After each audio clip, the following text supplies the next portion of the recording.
On a eu un message hier sur justement sur Ethereum, sur YouTube, qui disait: «J'ai personnellement beaucoup de mal à me familiariser avec Ethereum et les alt, de façon générale les altcoins. Il faudrait absolument créer une sorte de site internet présentant l'ensemble des fonctionnalités qu'elle propose». C'est quand même intéressant d'avoir cette demande-là de clarification, Raphaël Bloch.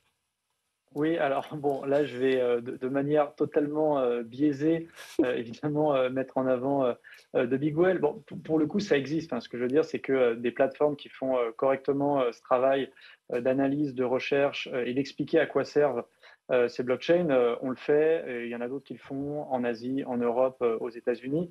Donc là-dessus, ça existe. Après, effectivement, il y a peut-être besoin, en fonction des niveaux, d'en faire, un peu plus. C'est vrai qu'aujourd'hui, on ne dit pas la même chose quand c'est pour un investisseur particulier que pour un BlackRock. Enfin, je veux Mmh. dire, tout bêtement parce que l'usage, n'est pas le même.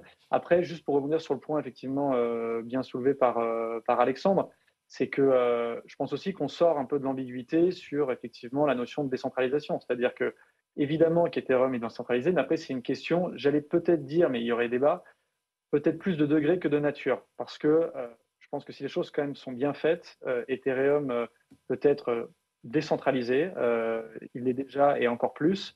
Après, effectivement, ça ne sera jamais du niveau de décentralisation de Bitcoin, aussi parce qu'on ne connaît pas le ou les fondateurs de Bitcoin. Et c'est pour ça qu'encore une fois, on sort un petit peu de cette ambiguïté qu'on a connue depuis des années, qui est une très bonne chose. Mmh. Je pense simplement que le challenge aujourd'hui va vraiment être pour toutes les blockchains qui effectivement vont devoir montrer leur utilité et n'auront plus, comme elles l'ont eu auparavant, 5 ou 10 ans. Pour terminer sur ce sujet, Tête de Bocal nous écrit sur YouTube, hein, il serait important d'évoquer la tokenisation vers laquelle se dirige la finance traditionnelle, réduisant petit à petit son éloignement avec les cryptos. Il serait aussi intéressant d'évoquer que tous les altcoins ne sont pas dépourvus de projets concrets derrière et que de puissants narratifs sont liés à eux. L'IA, la DeFi, c'est ce que vous commenciez à dire tout à l'heure finalement, Hubert. Oui,